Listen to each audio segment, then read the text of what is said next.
TV atibatike zvechopu chopu muri yeZimbabwe ndiri kunzwa tsitsi futi zvinhu zvacho zvinopedzera zvakusiririsa because pane zvinhu zvekuti tinoona kungosimbisana panapa tichingoti ningi wakapenga zvauri kuita uri kugona, but I feel sorry for Sonja ex-wife waWhitney Chibvayo pane situation yaakusangana nayo because tiri kuona kuti mwanasikana ari kutaura kunzi ari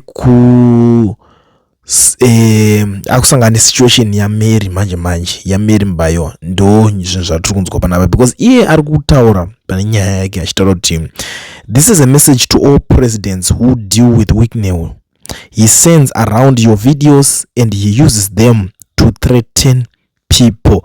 That's Sonja aware nema explosive allegations while denying she stole Whitney Chibvayo's devices, setting his massive security detail and being in China. Sonja Madzikanda claims her ex-husband uses secret videos of heads of state for blackmail. She issued this warning with detained at Highlands police station. And ukufila zvangu kumunzwira tsitsi at the end of the day because these guys avaite ma jokes kutaura chokwadi kana vachinge vada nezvako, especially pane nyaya dzekuda kuzolikisa mavideo apa. Ndozviziva kuti vamwe vanhu munogona kungoti apa twagona waita sei.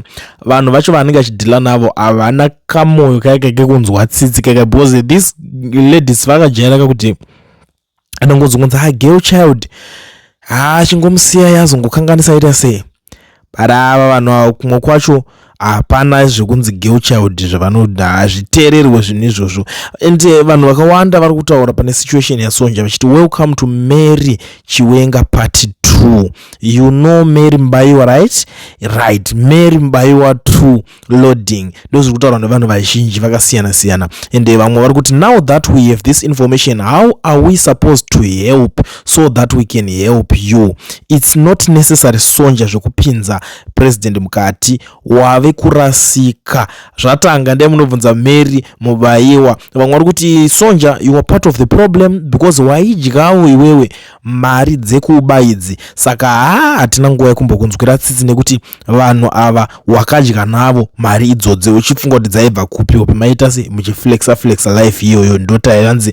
Vamwe vari kuti tanzi takainamatira nyaya yacho iyoyo kuti one day mari yekunhikirina zvizongopera in tears. Zvakawanda zviri kutaurwa nevana veZimbabwe panapa. That's why ndati inini zvangu personally ndakumunzwira tsitsi mwanasikana. I feel sorry for her because ndoziva zvazvinova vanhu havakwanise kukunzwisisa wakubudikira uchiti vanhu ava vari kuzodai so ninga akadai so because young lady munhu kuti dzinenge dzichikakata dzinodhonza anenge achibvunza futi even masources of income kuti saka iwe kuti mabusiness ako acho abalance ari kubalance nechii, madhiri ako kuti afambewo ari kufamba nechii panapa ndomuzona. Saka akutaura imwe strong part the other side of Whitney kuti zvaanoita muchinda iyeye akangotora kavidhio nemwe any president anobva akashandisa kavidhio ikako kunothreatena vanhu achiita zvakasiyana sort of like a blackmail. But ndikuona vamwe vari kurambira nazvo vari kuti tumarombekadzi neturume turi busy kukriticize Sonja. Munoziva zvinoitika pakati pavo here tuvanhu twajaira the bare minimum. You think Mbinga is always right nekuti ane mari. Yes, this situation iyoyo inoitoitika zvakanyanya especially kune vanhu vese vakura muZimbabwe vanokudza kuti murume ane mari is the right choice chaiche ndiye munhu ari bo pazvinhu zvese. Ende izvozvo ndo nyaya dzimwe chadzo chinonzi takatangirwa nedare kudhara kachero ukada kudzinhikirikina adzipedere zvakanaka zvakaoma. Jack akazvitaura zvembinga izvi unofanira stress kani kana iye Lulu handifunge kuti arimo munyaya idzi asi nekuda soft life anozongonyarara. Sonja anoba device yenyu sei naise Whitney akasvika padhuze nema valuables enyu sei imi muri divorced muchigara muina Lulu kasi maiva mese here toda kuziva akazviba sei Sonja was in China and Dubai nezuro zvekuzoda kundifendana. I know kuti mazimba vanoda kudzipindira nyaya dzivaviri hadzipindiro zvekudaro kwanzo munhu achiti ningira akazodai so unozobvunza kazvonzi because iye kana ari kutaura okay ma devices akabiwa zvinhu zvakuda kutongo investigate ko zvakabiwa sei. Are you guys still dating? Zvakabiwa rini? Zvakabiwa muchiri kudanana here? Makudanana ro maita sei? Zvinhu zvinonetsa wobada. Aya, and some people are even saying kuna Sonja iwe munhu anorambidzwa kuona vana munhu uye wekuti haachengete vana chero asingachengete futi anongovaonawo. Hanzi mapudzi anowira kune vasina hari shuwa. Mari inopiwa Sonja pamwedzi it's a lot of money zvekuti anotongotenga dzimba hobho nekurarama.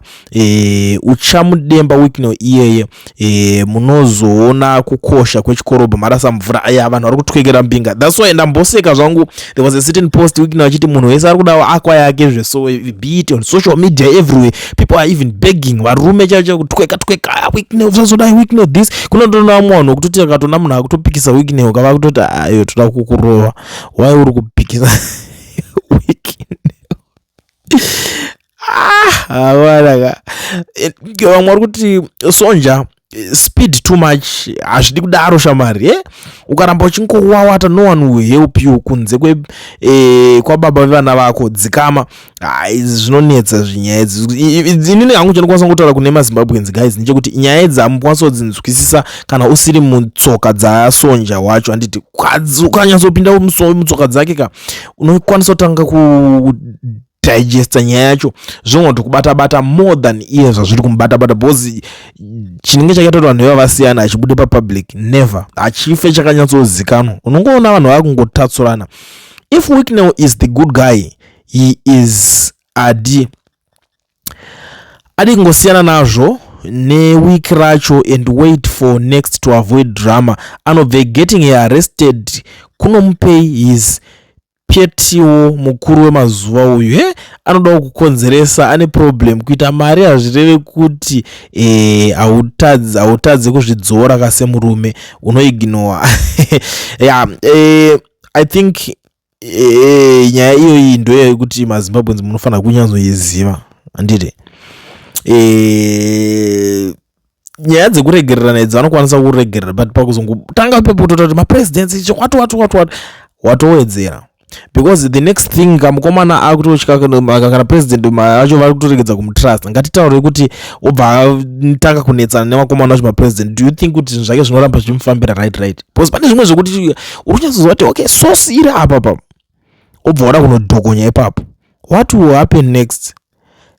Zvekuti uya akuona kuti okay uya akuda kundidestroya, saka zvaari kuda kundidestroya regedzegara ndati ndamutangira.